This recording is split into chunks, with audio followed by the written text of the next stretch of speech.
Today, I'm going to explain a comedy-drama movie called Patch Adams. Who guessed that based on the title and thumb? Spoilers ahead, watch out, and take care.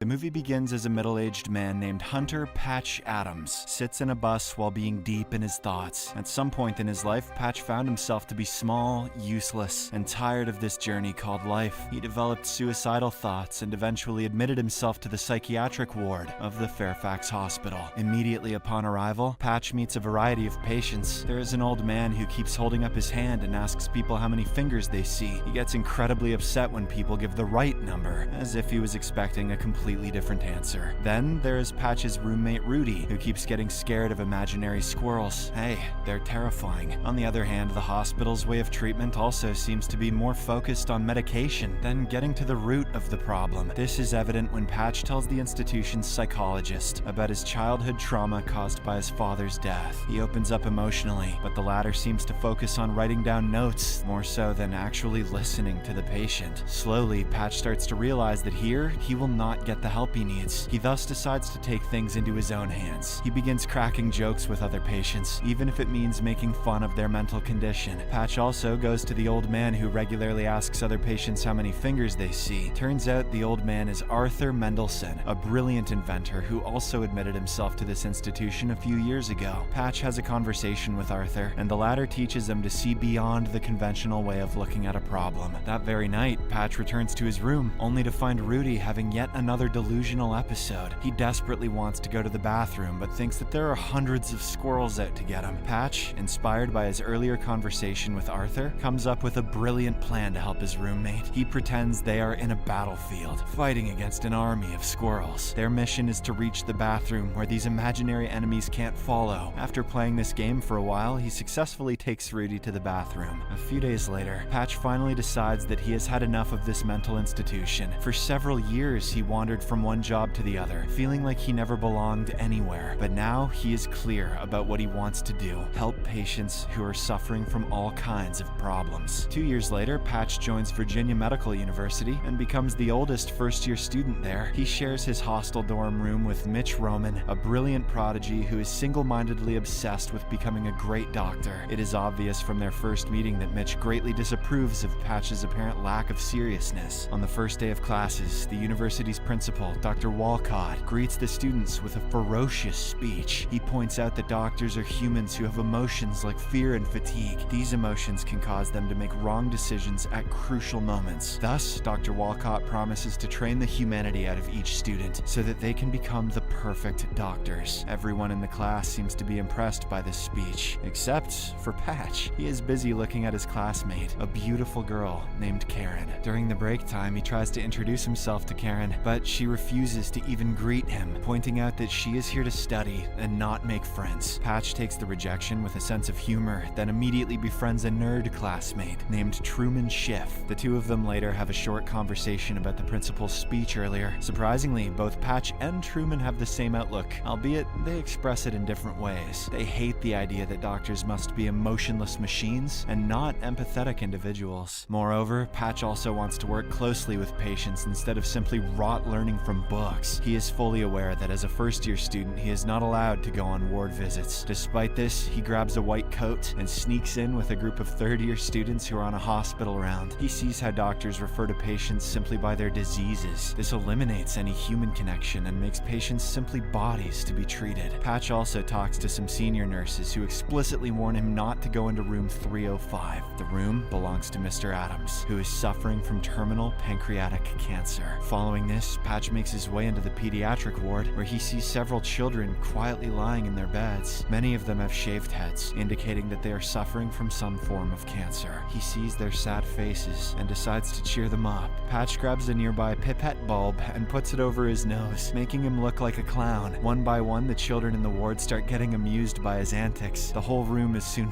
filled with laughter, prompting a nurse to check what's happening. She eventually catches the first-year student fooling around in front of the patients. Following his antics in the pediatric ward, Patch is taken to the principal's office. Dr. Walcott then reminds him that first-year students are not supposed to have any kind of contact with the patients. When Patch tries to share his point of view, the principal strictly reminds him that he is the one who sets the rules. It is obvious that Dr. Walcott does not like Patch at all. On the other hand, Patch also continues to be a nuisance in the eyes of his classmates. This causes Mitch to hate him more, while Karen refuses to even be in the same study group as him. But Patch doesn't seem to care. He still wants to be a clown and make everyone laugh. This first-year student slowly becomes a loved character among the nurses and various patients in the hospital. A few days later, the results for the first semester tests are published. Karen searches the list for her name and notices she got a 79 percentile. To her utter shock, Patch, whom she had thought of as an idiot, is second in the entire class with 98 percentile. This changes her entire perspective, and she has a conversation with him for the first time. Now that her judgment isn't clouded by loathing, she realizes that Patch is in fact a good-natured man. He even makes her wear the pipette bulb on her nose, and eventually manages to get a laugh out of her. That night, Patch, Karen, and Truman visit the hospital's geriatric ward. There, they put a smile on an elderly gentleman's face by letting him shoot balloons using a toy gun. The old man expresses his gratitude, and then says that he wants to go on safari one more time before dying. Another patient, an old lady, says she always wanted to swim in a pool of spaghetti. All the patients spend the night talking about their wishes and childhood memories. Following this conversation-filled trip to the geriatric ward, the 3 first-year students return to their dorms. Truman soon heads his way, leaving the other 2 on their own. Patch takes this opportunity and admits to Karen that he has a crush on her. Although she doesn't mirror his emotions, she doesn't reject him outright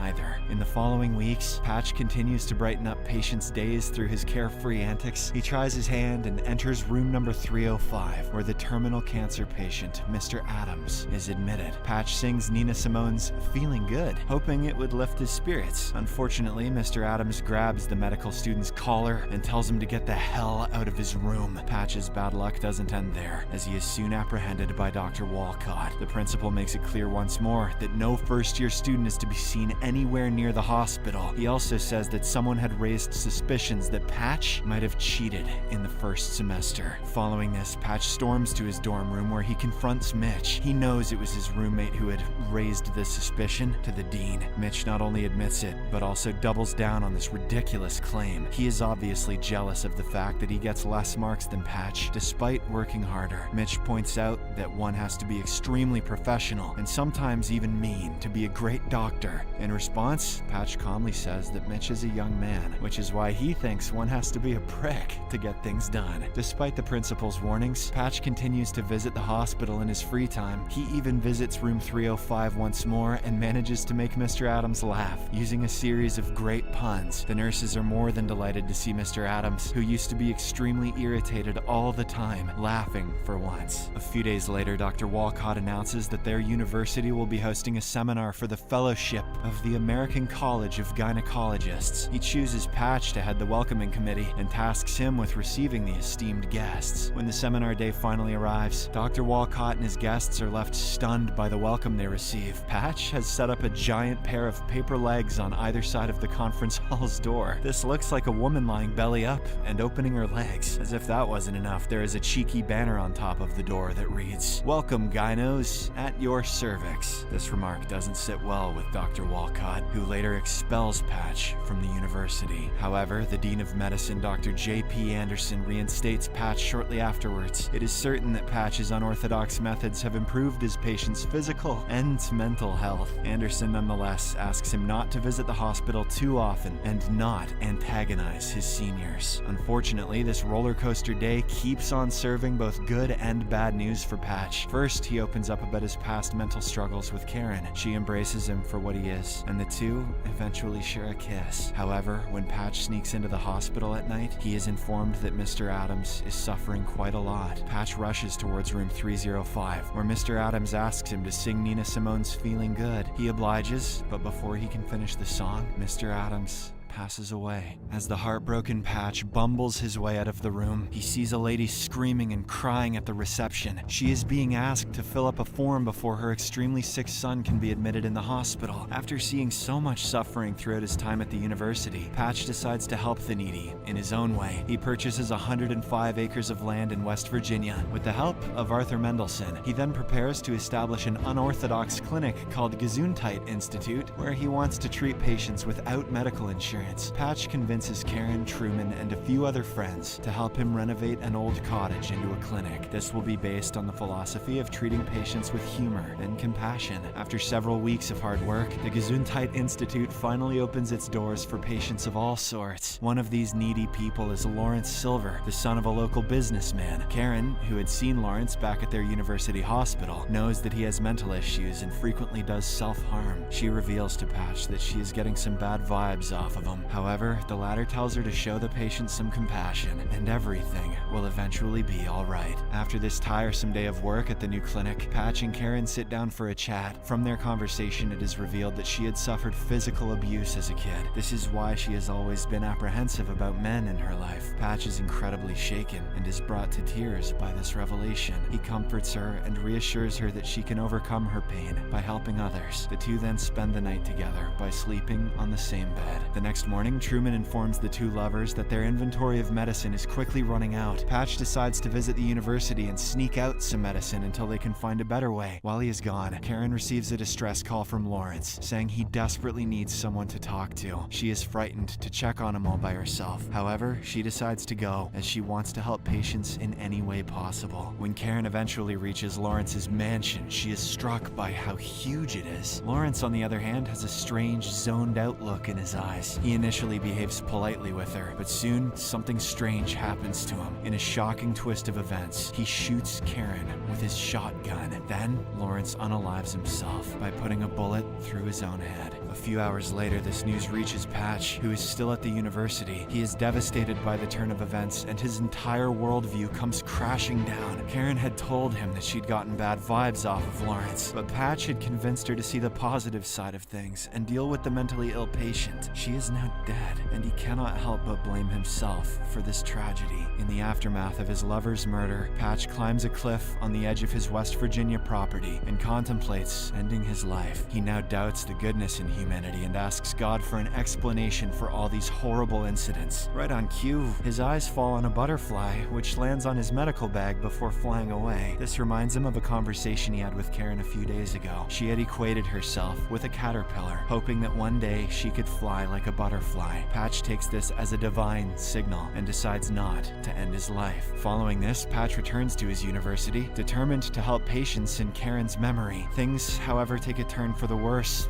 one more time. As people begin to look into Karen's death, Dr. Walcott eventually discovers the existence of Gesundheit Institute. This is a clinic which practices medicine, but none of the workers have a practicing license. Walcott uses this, along with Patch's clownish behavior in the hospital, as an excuse to expel him once more. Rather surprisingly, Mitch comes to his roommate's rescue and suggests he appeal to the state medical board. A few days later, a massive delegation, headed by the Dean of Medicine, J.P. Anderson, listens to Patch's case in the university's hall. He admits that he has opened a clinic, but also points out that he doesn't offer medical services. His clinic is a place where the sick and needy come to talk about their problems. Patch and his team make sure that these patients feel heard and go back with a lighter heart. He also encourages the crowd of medical students to treat patients with dignity and sometimes even humor. This impassioned speech, along with his good behavior with the patients and top-of-the-class grades, are enough to revert Patch's suspension. The board eventually allows him to graduate, despite not agreeing with all of his methods. In the final scene of the movie, Patch receives his graduation degree. However, in classic clown behavior, he bows to the professors and audience, revealing himself to be naked